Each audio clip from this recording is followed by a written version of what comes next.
ذہین اور حساس. ذہین اور حساس لوگوں میں قبض اور بسط کی کیفیت، یہ مختلف سائیکلز ہیں جو آتی رہتی ہیں. کبھی طبیعت میں پشمردگی ہے، دل بجھا ہوا سا ہے، کچھ نا امیدی سی ہے، خود اپنے اوپر اعتماد کی کمی محسوس ہو رہی ہے، مجھ میں صلاحیت نہیں ہے، میں کچھ نہیں کر سکتا، اب تک جو کچھ کیا کبا بھی ہے، امنگ بھی ہے، امید بھی ہے، روشن پہلو نظر آ رہے ہیں. قبض کی کیفیت میں تاریک پہلو نظر آتے ہیں، مایوسی کے پہلو نظر آتے ہیں، پیسیمزم کی کیفیت. اور یہ جو بسط کی کیفیت ہے اس میں روشن پہلو. دیکھو یہ بھی تو ہے نا، آخر یہ بھی تو ہوا ہے اور بھی ہو سکتا ہے، آخر اب تک میں نے یہ کام بھی تو کر لیا، آگے بھی مشکل آسان ہو سکتی ہے. یہ دو کیفیات ہیں قبض اور بسط کی، جن کو کہ صوفیاء کرام نے یہ اصطلاحات، یہ عنوان دیے، قبض اور بسط.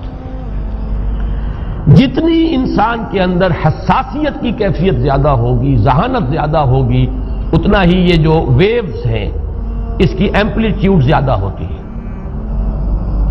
کم ذہین انسان ہے، کم حساس ہے، آئیں گے تو صحیح ہے، لیکن یہ کہ وہ ویو جو ہے اس کا ایمپلیٹیوڈ جو ہے اس کے اندر اوپر اور نیچے کی کیفیت زیادہ نہیں ہوگی. لیکن جتنا یہ معاملہ بڑھتا ہے یہ جو ویو ہے اس کی ایمپلیٹیوڈ بڑھتا چلا جاتا ہے. لیکن نارمل انسان کا معاملہ یہ ہے کہ یہ حدود کے اندر رہے. اسی کی ایک کیفیت جو ہے ایب نارمل جب ہو جاتا ہے، یہی ہے جو جدید ہماری جو سائیکولوجیکل میڈیسن ہے اس میں اسے مینیکس ڈپریسو سائیکوسس کہا جاتا. مایوسی ہوئی تو اتنی ہوئی کہ جیسے کمر ٹوٹ کر رہ گئی، اور اسی ڈپریشن میں ہوتی ہیں خودکشیاں. خودکشی کر جاتا ہے ڈپریشن. کچھ روشن پہلو نظر ہی نہیں آ رہا، کوئی امید کا پہلو نظر ہی نہیں آ رہا، کوئی صورت نظر نہیں آتی، کوئی امید بر نہیں آتی. کس طرف جاؤں، کدھر دیکھوں، کسے آواز دوں؟ اے ہجوم نامرادی دل بہت گھبرائے ہے. اور جب آدمی محسوس کرتا I can't face these realities، یہ commits suicide. یہ اور جب کیفیت ہوتی ہے انشراح کی تو آدمی خوب بھاگ رہا ہے، دوڑ رہا ہے، امنگ ہے، محنت ہے، دوڑ رہا ہے، امیدیں ہیں، اب ہر چیز کا روشن پہلو نظر آ رہا ہے. عجیب ہے یہ. اصل میں مجھے کچھ تجربہ بھی ہوا ہے، ہمارے خاندان میں بھی یہ مرض موجود رہا. میرے والد مرحوم کافی طویل عرصے اس مینیک ڈپریسو سائیکوسس کے مریض رہے. کچھ ہوتا ہے یہ معاملہ. ویسے بھی شاید ہمارا خاندان جو ہے اس کیٹیگری میں آتا ہے جس میں ذہانت نسبتاً کچھ زیادہ ہے، حساسیت بھی نسبتاً کچھ زیادہ ہے. یہ دوسری بات ہے کہ کوئی شخص جو ہے یہ فلسفے کے طور پر اختیار کر لے کہ اپنے آپ کو ڈھیٹ بنا لینا ہے، یہ فلسفہ بھی بن سکتا ہے. لیکن یہ ہے کہ اگر آدمی چھوڑ دے اپنی طبیعت کو تو یہ دونوں کیفیات آتی ہیں. انہی کیفیات میں اگر یہ جو اپورڈ اینڈ ڈاؤنورڈ موومنٹ ہے یہ ایک حد سے نکل جائے تو یہ بیماری ہے مینیک سائیکوسس، مینیک ڈپریسو سائیکوسس. اس میں جب آدمی ہوتا ہے وہ اپر کیفیت میں تو اس کے اندر بڑی عظیمت ہے، روشنی ہے، امید ہے، لوگوں سے گفتگو کر رہا ہے، ہنس بول رہا ہے، خوب جو ہے محفل کے اندر. اب وہ محفل میں اسے دلچسپی محسوس ہو رہی ہے اور اسے ہر چیز کا روشن پہلو نظر آ رہا ہے، خود اپنے وجود کا بھی روشن پہلو، دوسروں کے وجود کا بھی. دوسروں کی بات میں سے بھی وہ اچھا پہلو تلاش کریں گے، وہ برا پہلو تلاش نہیں کریں گے. جب دوسری کیفیت ہے ڈپریشن کی، ہر ایک کی بات میں کوئی برائی نظر آئے گی، کوئی اس کی نیت کا فطور ہے، کوئی فساد ہے، کوئی یہ جو ہے بدنیتی کے ساتھ یہ بات کر رہا ہے، کوئی خیر کہیں ہے ہی نہیں، برائی ہی برائی ہے، مایوسی ہی مایوسی ہے، بدلی ہی بدلی. یہ ہے در حقیقت وہ کیفیت. اس کو غالب نے بہترین انداز میں تعبیر کیا ہے. ذہین اور حساس انسانوں میں ان کی جو ترقی ہے وہ انہی مراحل سے ہو کر گزرتی ہے. اور ہر ڈپریشن کے بعد، ڈپریشن میں اس سینس میں استعمال نہیں کر رہا یعنی بیماری کی حد تک پہنچنے والی ڈپریشن نہیں، صرف قبض کی حد تک پہنچنے والا معاملہ. ہر قبض کے بعد جب بسط آتا ہے تو آگے ترقی ہوتی ہے، جس کو آپ کہتے ہیں بائی لیپس اینڈ باؤنڈس. آدمی جو ہے چھلانگ لگاتا ہے، گویا کہ ایک درجہ جو پہلے تھا اس سے آگے درجہ انسان کا جو ہے اس سے بلند تر پوزیشن پر انسان پہنچتا ہے. ہر قبض کے بعد جو نیا بسط آتا ہے وہ ایک نئی کیفیت، نئی شان، نئی بلندی، نئی رفعت لے کر آتا ہے. اس کو غالب نے تعبیر کیا ہے بہت خوبصورت انداز ہے، رکتی ہے میری طبع تو ہوتی ہے رواں اور، یعنی شاعر بھی کبھی ایسا وقت آتا ہے شعر جو ہے اس پر نازل ہی نہیں ہو رہا، شعر نہیں کہہ پا رہا، طبیعت میں رکاوٹ سی ہے، بندش سی ہو گئی ہے، کوئی کلام موضوع ہو ہی نہیں رہا، لیکن پھر جب یہ کیفیت جو ہے بدلتی ہے اور جب پھر بست کی کیفیت آتی ہے، رکتی ہے میری طبع تو ہوتی ہے رواں اور، پھر اس کے اندر ایک جولانی نئی ایک کیفیت جو ہے انشراح کی، وہ ایک بالکل نئی کیفیت نئی شان کے ساتھ، یہ ہے وہ معاملہ جو ان آیات مبارکہ کے پس منظر میں ہے۔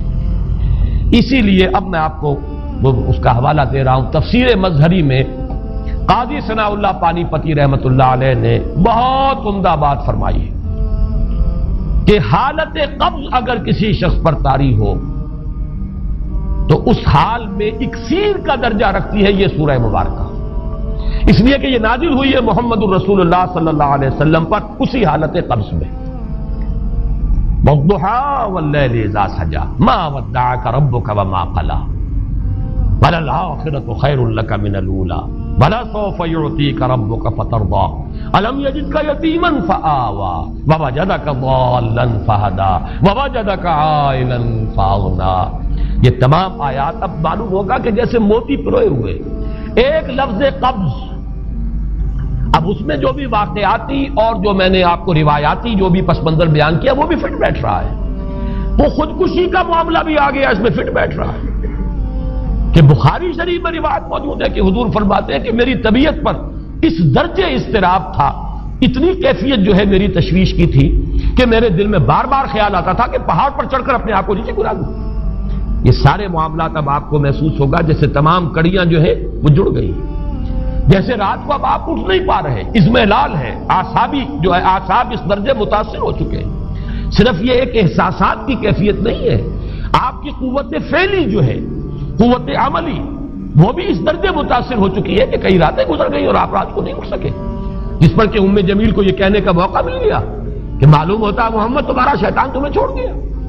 اب یہ جملہ اپنی جگہ پر اس کی کاٹ ہے یقیناً، اس سے یضیق صدرک بما یقولون، لیکن وہ کیفیت جس کی وجہ سے یہ جملہ آیا ہے اس پر نگاہ دوڑائیے، اس پر نگاہ کو مرکوز کریں گے تو معلوم ہوگا ایک لفظ قبض، یہ قبض کی ایک کیفیت تھی، اس قبضی کی کیفیت کا ایک مظہر یہ ہے کیونکہ یہ بھی تو در حقیقت قلب مبارک جو ہے محمد الرسول اللہ صلی اللہ علیہ وسلم کا، اسی پر تو وحی کا نزول ہوتا تھا، یہ بھی وہی داخلی احساسات و کیفیات کا معاملہ ہے، یہی بھی در حقیقت یہ واردات قلبیہ ہی کا سارا معاملہ ہے، اس کو آپ خارج سے تعبیر نہیں کر سکتے، نہ ابھی کوئی ایسے مصائب تھے، نہ ایسی کوئی مشکلات تھیں، نہ ابھی کوئی رد و قضا ایسی شروع ہوئی، نہ ابھی کوئی بحث و نزاع کا معاملہ ایسا ہوا، نہ کوئی ابھی کوئی فزیکل پرسیکیوشن شروع ہوئی، یہ سب داخلی ہی کیفیات ہیں، اور ان داخلی کیفیات کے حوالے سے ان سورہ مبارکہ کو اگر صحیح سمجھا ہے تو صوفیہ نے سمجھا۔